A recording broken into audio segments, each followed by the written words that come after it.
हमारे संविधान का चतुर्थ स्तंभ, सभी मैं मीडिया कर्मियों को प्रणाम करना चाहता हूं, उनका स्वागत और अभिनंदन करना चाहता हूं कि आप हमारी इस आवाज़ को बुलंद करने यहाँ पर पहुँचे हैं। हमारे साथ हमारे उत्तराखंड बेरोजगार संघ के संरक्षक मनीष गोनियाल जी, हमारे उत्तराखंड बेरोजगार संघ के प्रदेश उपाध्यक्ष भाई राम कंडवाल जी, हमारे सचिव साहब जो हैं भाई नितिन बुढ़ाकोटी जी, हमारे बेरोजगार संघ के संरक्षक कैप्टन श्री भरत सिंह रावत जी, हमारे कार्यकारिणी सदस्य भाई अखिल तोमर जी और तमाम साथी हमारे जो सहयोगी यहाँ पर पहुँचे हैं, मैं सबका धन्यवाद करना चाहता हूँ। आज का जो विषय है वो बड़ा चिंतित करने वाला विषय है। आज का जो विषय है वो उन चेहरों को बेनकाब करने का विषय है जिन चेहरों ने उत्तराखंड के 23 वर्षों के इतिहास में इस उत्तराखंड को चील कौवों की तरह इसको नोच लिया है। आज बड़े दुखी मन से ये कहना पड़ रहा है कि जिस राज्य को बनाने के लिए 42 से अधिक शहादतें हुई हो, जिस राज्य को बनाने के लिए हमारी माताओं और बहनों की अस्मिता दांव पर लगी हो, उस राज्य को आज हमारे द्वारा चुनी जा रही सरकारों द्वारा किस प्रकार से कौवे और चील की तरह उन्हें नोचा जा रहा है। इस राज्य की स्थिति आज इतनी दयनीय हो गई है कि अगर इस मामले की बात करूं, जो मामला आज आप प्रदेशवासियों के सामने लेकर आया हूं, वो मामला एसडीएम के पदों पर हुई नियम विरुद्ध नियुक्तियों का है। हमने तमाम घोटाले उजागर किए, हमने चपरासी के पदों के घोटाले भी उजागर किए, हमने बाबुओं के पदों पर भी घोटाले उजागर किए, हमने टीचरों के पदों पर, बीडीओ बीपीडीओ तमाम पदों पर घोटाले उजागर किए। परंतु आज ये सुनकर, ये देखकर, ये जितने साक्ष्य हमारे पास हैं उनको देखकर ऐसा लगता है कि प्रदेश के भीतर सबसे बड़ी परीक्षा पीसीएस जिसे हम कहते हैं, एक संवैधानिक बॉडी उसका आयोजन करती है, एक लोक सेवा आयोग जिसे हम कहते हैं, पर उन परीक्षाओं में इतने बड़े स्तर पर, इतने बड़े पद पर, प्रदेश की सबसे बड़ी परीक्षाओं में एसडीएम के पदों में नियम विरुद्ध नियुक्तियां हो जाती है। ये खेल अपने आप में बड़ा निराला है। मैं आगे बढ़ना चाहूंगा और कहना चाहूंगा कि ये जो नियुक्तियां हुई है, एसडीएम के पदों पर नियम विरुद्ध जो नियुक्तियां हुई है, मैं उस चीज का जो पूरा विषय है उसे आपके सामने रखना चाहूंगा। मैं बात कर रहा हूं पीसीएस 2012 में एक विज्ञप्ति निकलती है। वो विज्ञप्ति पीसीएस 2012 में जब निकलती है तो मैं आपके सामने कहना चाहूंगा कि ये 2012 में, ये 13 से 19 जुलाई 2012, 2 डेटें इसमें दी गई है। ये 2012 को विज्ञप्ति निकलती है और उस विज्ञप्ति में एसडीएम के 16 पद होते हैं। ये उनका रोस्टर है और ये कोई मैं अपने घर से उठाकर नहीं लाया हूं, ये आरटीआई के द्वारा हमने हासिल किया है और इसमें ये मोहर भी लगी हुई है कि ये इन्होंने हमें दिया है। इसमें एसडीएम के लिए 16 पद होते हैं, जिसमें अलग अलग कैटेगरी के लिए पद बांटे जाते हैं, जिसमें भूतपूर्व सैनिक का एक पद दिया जाता है। अब उत्तराखंड में परीक्षाओं का जो प्रचलन है वो तो यह है कि एक परीक्षा कम से कम 4 से 5 साल लेती है और तब जाके वो कंप्लीट होती है। इसी बीच वही विज्ञप्ति 2014 में संशोधित हो जाती है। उत्तराखंड लोक सेवा आयोग उसमें संशोधन करता है, उत्तराखंड शासन, उत्तराखंड सरकार उसमें संशोधन करती है।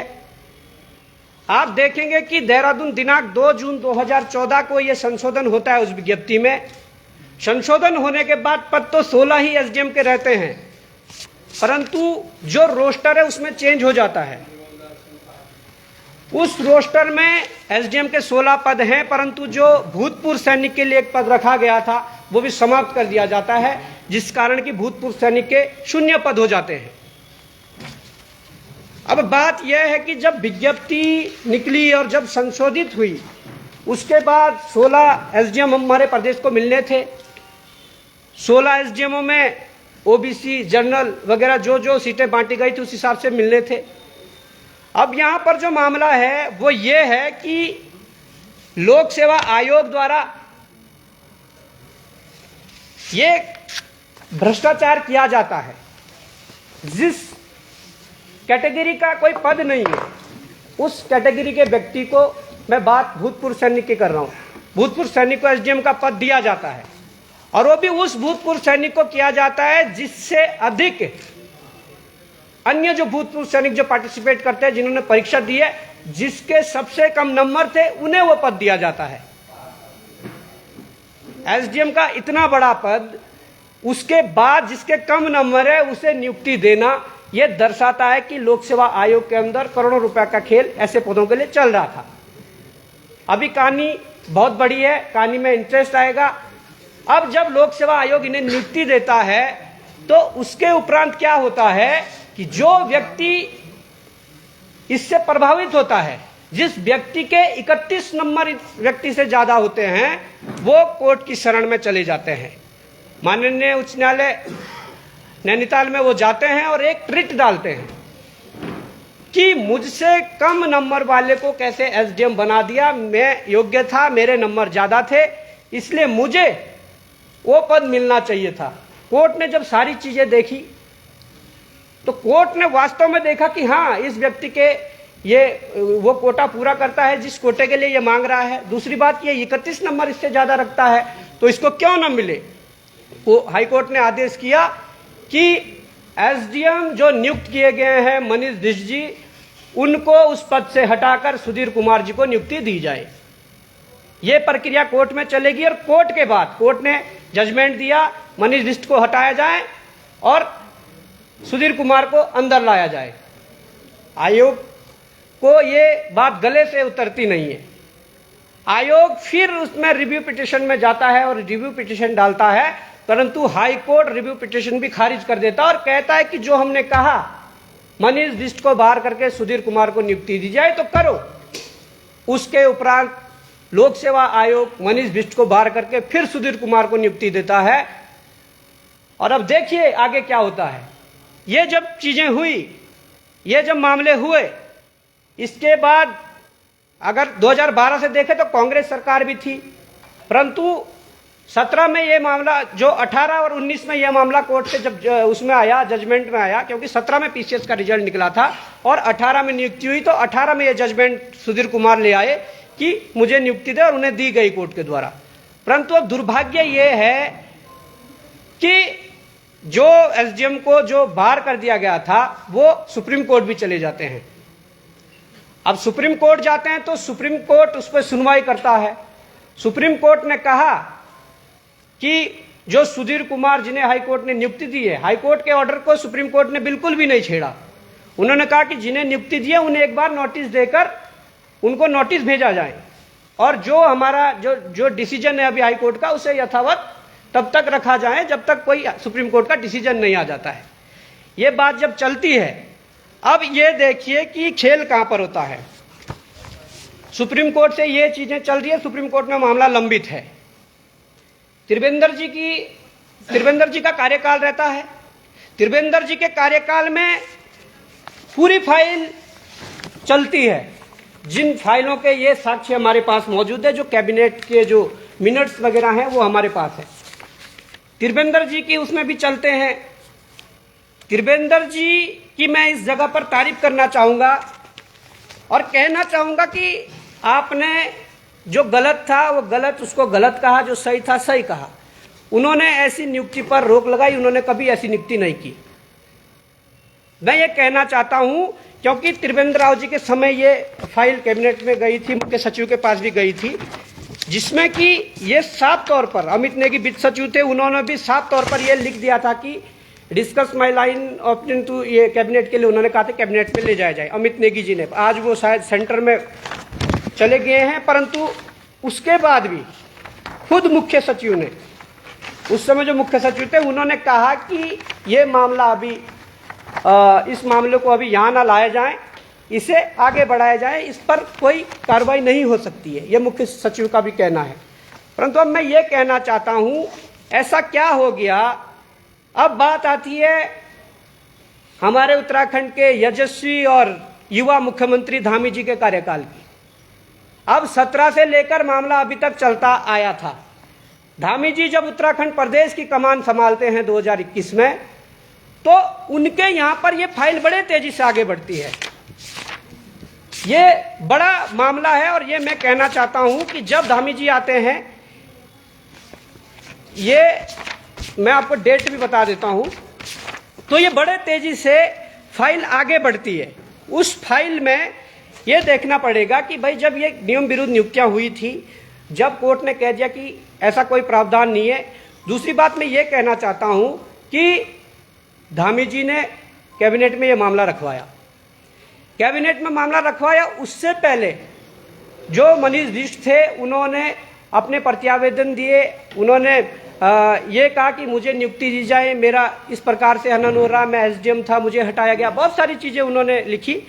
तो शासन के द्वारा ये कहा गया था, शासन के द्वारा कहा गया था कि ऐसा कोई भी प्रावधान नहीं है कि एसडीएम जैसे पदों पर आप सीधे रिक्रूटमेंट कर दें, सीधे नियुक्ति कर दें, ऐसा कोई प्रावधान नहीं है। ये शासन के पहले कहने का मतलब यह है कि जब शासन पहले 1920 में था तो उनका ये कहना था, परंतु जब धामी जी आए तो ये काम बड़े आसानी से आगे बढ़ा। और उसमें जो मनीष बिष्ट हैं, उन्हें हमारे विश्वसनीय सूत्रों से हमारे संज्ञान में यह भी बात आई है कि करोड़ों की लेन देन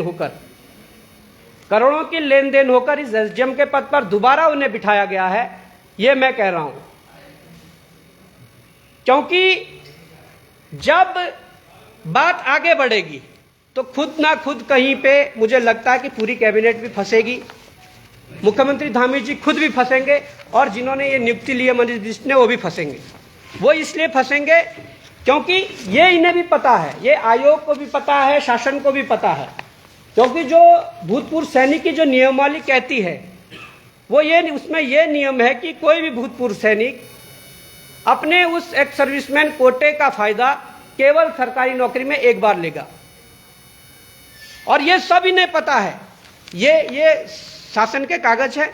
और इसमें मैं आपको बताऊं, इसमें लिखा गया है, यह भी उल्लेखित किया गया कि उनकी विधिवत चयन डिप्टी कलेक्टर के पद पर आयोग द्वारा किया था।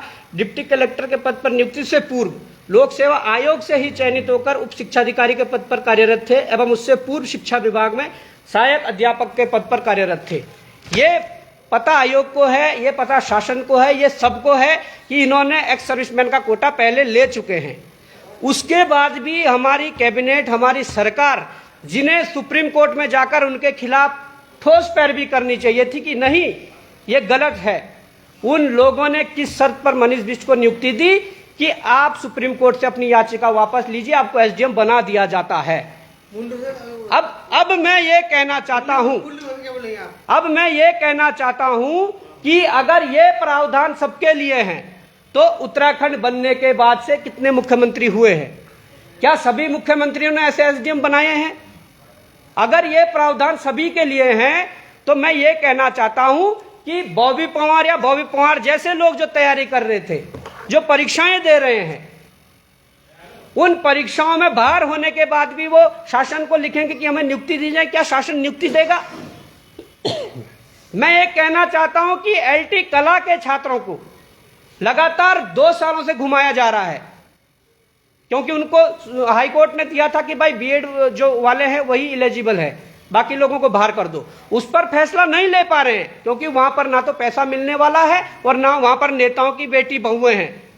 इन लोगों ने ऐसी भर्तियां जो पूरी जो एजेंसी जो आरएमएस कंपनी थी उस कंपनी के द्वारा कराई गई और उसका मालिक जेल में है और उसके द्वारा करवाई गई आधी भर्तियों को कैंसिल किया और आधी ऐसी भर्तियां जिसमें ज्यादातर आवेदन नेताओं के घर से उनकी बहुओं और बेटियों के होते हैं, उन भर्तियों को बचाया गया। यह इनकी पारदर्शी नीति है।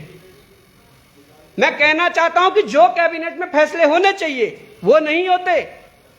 अगर बात करूं चिकित्सा अधिकारी, जो हमारे चिकित्सा अधिकारी जो उत्तराखंड ये चिकित्सा परिषद ने जो करवाया था, उसमें जिसमें 13 नंबर के में चंदन राम दास जी की बेटी का सिलेक्शन हुआ, उसमें अगर उसका जो विज्ञापन था उसमें जो परीक्षा को लेकर जो मानक तय होने थे वो मानक कैबिनेट में डिस्कस होने चाहिए थे, परंतु उसे कैबिनेट में डिस्कस नहीं करेंगे।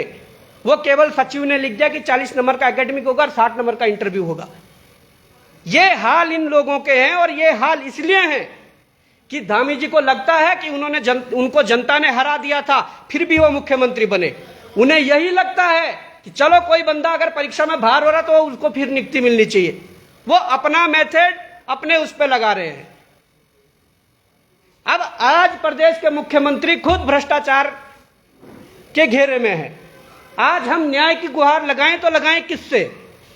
अगर प्रदेश के अंदर इतने बड़ी मात्रा में भ्रष्टाचार व्यापक रूप से फैला हुआ है, खुद जिस मुखिया के पास हमें कार्रवाई करने जाना था वो खुद मुखिया इस पर संलिप्त है और उनके द्वारा इस प्रकार की नियुक्तियां की गई है, तो आज उत्तराखंड बेरोजगार संघ या उत्तराखंड का युवा किसके पास गुहार लगाएगा? हम ये कहना चाहते हैं कि जिस प्रकार से इस प्रकार जो नियमावलियां चेंज करके या इस प्रकार के नियमावलियों को ताक पर रखकर जो काम किए जा रहे हैं प्रदेश के अंदर, वो बड़ा दुर्भाग्य है। और वो भी उस प्रदेश में जिस प्रदेश को बनाने के लिए बलियां दी गई हो, जो शहादतें दी गई हो। तो मैं ये कहना चाहता हूं कि ये आज साबित हो चुका है कि हमारे प्रदेश के मुख्यमंत्री खुद भ्रष्टाचार में लिप्त है और ये साबित हो गया है। उत्तराखंड बेरोजगार संघ 304 दिनों से एकता बिहार धरना स्थल पर बैठा है, इस उम्मीद से बैठा है कि उत्तराखंड में अगर भर्ती घोटालों की सीबीआई जांच होगी तब जाके यहाँ के जो भ्रष्ट अधिकारी और भ्रष्ट नेता उनके गले तक ये सीबीआई हाथ पहुंचा पाएगी। परंतु सीबीआई ना लाने का सबसे बड़ा कारण आज पता लग गया है। ये मीडिया बंधुओं को मैं कहना चाहता हूं कि मुख्यमंत्री धामी सीबीआई क्यों नहीं लाना चाह रहे हैं? सीबीआई इसलिए नहीं लाना चाह रहे हैं कि उन्होंने खुद कुकृत्य किए हैं। प्रदेश की सबसे बड़ी परीक्षा और प्रदेश के सबसे बड़े परीक्षा से चयनित होने वाले सबसे बड़े पद पर उन्होंने ऐसी नियुक्तियां की है, नियम विरुद्ध नियुक्तियां की है, अवैध नियुक्तियां की है। आज जब खुद मुख्यमंत्री कटघरे में खड़े हैं तो उनकी जांच कौन करेगा? मैं माननीय राज्यपाल महोदय जी से कहना चाहूंगा, अगर इस बात को वो सुनेंगे, वैसे हम लेटर भी उनके पास पहुंचाएंगे। देखिए, आपके सरकार में बैठे मुखिया तो भ्रष्टाचार की उसमें फंस गए हैं, परंतु आपसे उम्मीद लगाई जाती है कि आप लोक सेवा आयोग के तत्कालीन अध्यक्ष, सचिव, पूरी कैबिनेट में जिन मंत्रियों के इशारे पर यह हुआ है, खुद मुख्यमंत्री जो इसमें संलिप्तता जिनकी आ रही है, उनके खिलाफ आप जांच के आदेश दीजिए और कड़ी कार्रवाई कीजिए। दूसरी बात, मैं प्रार्थना करना चाहूंगा अपने माननीय उच्च न्यायालय नैनीताल से कि आप इन युवाओं की आवाज को जरूर सुने। जो युवा भ्रष्टाचार की भेंट चढ़ रहा है, जिनकी भर्तियां भ्रष्टाचार की भेंट चढ़ रही है, उसमें माननीय न्यायालय से प्रार्थना करूंगा कि आप स्वतः संज्ञान लें कि भर्ती घोटालों की सीबीआई जांच क्यों जरूरी है और सरकार भर्ती घोटालों की सीबीआई जांच क्यों नहीं करवाना चाहती है। जिस सरकार का मुखिया ही भर्ती घोटालों जैसे प्रकरण में ये सामने चीजें आ रही है, सम्मिलित हो, वो कैसे सीबीआई जांच करवाएगा? अब दूसरी बात यह है, मुझसे यह भी पूछेंगे कि भाई कैसे इन्होंने पहले कोटा ले लिया है।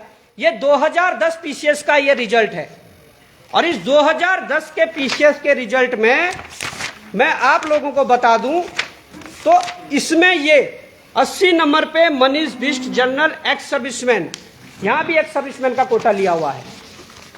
जब एक्स सर्विसमैन नियमावली में यह लिखा गया है, कोई भी एक्स सर्विसमैन सरकारी नौकरी में एक ही बार वो एक्स सर्विसमैन का कोटा ले पाएगा, तो ये 3-3 बार कैसे कोटे लिए जा रहे हैं? और ये हमारा घर का डॉक्यूमेंट नहीं है, इसमें आप खुद लिख रहे हैं कि आपको पता है कि उन्होंने एलटी में वो पहले एलटी टीचर थे, फिर उसके बाद वो पीसीएस के थ्रू खंड शिक्षा अधिकारी गए और अब तुमने उसे एसडीएम बना दिया। और ये इसलिए जरूरी है, बहन अंकिता प्रकरण जैसे जो कांड हुआ, वहां पर आजकल जो चीजें सामने आ रही है, कोर्ट में जब चीजें रखी जा रही है, जब बयानबाजी हो रही है, वहां पर सबसे बड़ा दोषी पहले एसडीएम को ठहराया गया है। जब इस प्रकार के व्यक्तियों को, नियम विरुद्ध नियुक्तियों को अवैध नियुक्तियां करके एसडीएम बनाए जाएंगे, वही एसडीएम कल हमारी किसी जांच समिति गठित की जाती है और उसको वो हेड होते हैं। अगर किसी नेता के द्वारा, किसी सरकार के द्वारा कोई एसडीएम अपने उस पर बनाया जाता है तो उनकी रहमो करम पर वो कुछ भी आगे करने को तैयार है, वो जांचों को इधर से उधर करने के लिए तैयार है। और मैं ये कहना चाहता हूं कि ये दुर्भाग्य हम सबका है, इतना कुछ सामने आने के बाद भी उत्तराखंड प्रदेश में भर्ती घोटालों की सीबीआई जांच ना होना, यह दर्शाता है कि खुद पूरी सरकार, पूरी कैबिनेट, मुख्यमंत्री खुद इसमें भ्रष्टाचार में संलिप्त हैं। और हम दावे के साथ कहते हैं, हमारे पास ये डॉक्यूमेंट है, और हम दावे के साथ कहते हैं कि ये किसी कैबिनेट को अधिकार नहीं है कि वो किसी को एसडीएम बना दे। अगर इस प्रकार का प्रावधान होता तो एसडीएम के कभी पद नहीं निकलते। आज मैं मुख्यमंत्री बना, मैं एसडीएम बना देता 10, कल कोई और मुख्यमंत्री बनता, वो एसडीएम बना देते 10। कुल मिलाकर बात यह है कि उत्तराखंड सरकार उन लाचार युवाओं को जो 304 दिनों से धरने पर बैठे कि उत्तराखंड में सीबीआई जांच, भर्ती घोटालों की सीबीआई जांच होनी चाहिए, इसलिए नहीं कराना चाह रहे हैं क्योंकि आज इनका यह चिट्ठा सामने आया कि ये खुद संलिप्त है। और आज भी मैं ये कहना चाहता हूं कि लोक सेवा आयोग में गोपन और अति गोपन के अधिकारी पकड़े गए, परंतु बावजूद उसके लोक सेवा आयोग के भीतर रत्ती भर जांच नहीं हुई। लोक सेवा आयोग के भीतर जांच ना होने का मतलब है कि अभी भी वहां पर चीजें चल रही है, अभी भी वहां पर भ्रष्टाचार चल रहा है। जब तक आप उसकी सफाई नहीं करोगे तब तक आप यहां के युवाओं को न्याय नहीं दिला सकते। और यह बड़ा दुख हो रहा है कि हमारे मुख्यमंत्री, युवा मुख्यमंत्री, तेज तर्रार मुख्यमंत्री चुनावी मंचों में अनेकों प्रदेशों में जाते हैं और कहते हैं उत्तराखंड में सबसे सख्त नकल रोधी कानून उन्होंने लागू किया है। मैं ये कहना चाहता हूं कि इस प्रकार का सख्त नकल रोधी कानून, अगर इस प्रकार से आप एसडीएम बनाते रहे, इस प्रकार से आप नौकरी देते रहे, तो सख्त नकल रोधी कानून की तो जरूरत ही नहीं है।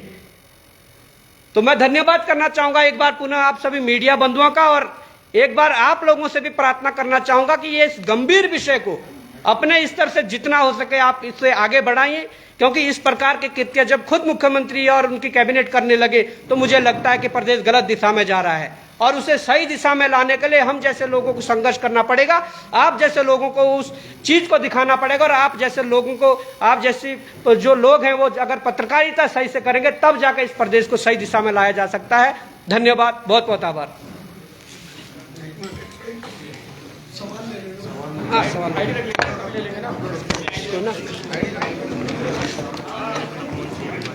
वो दे दो, ये ले लो यार ना, दे दो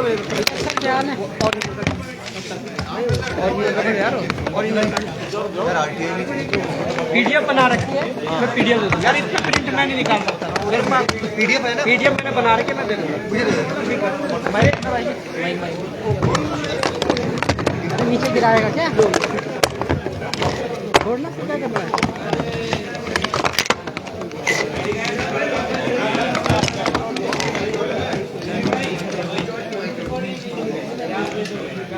चलो ठीक है, सामने से हट जाओ भाई। एक सेकंड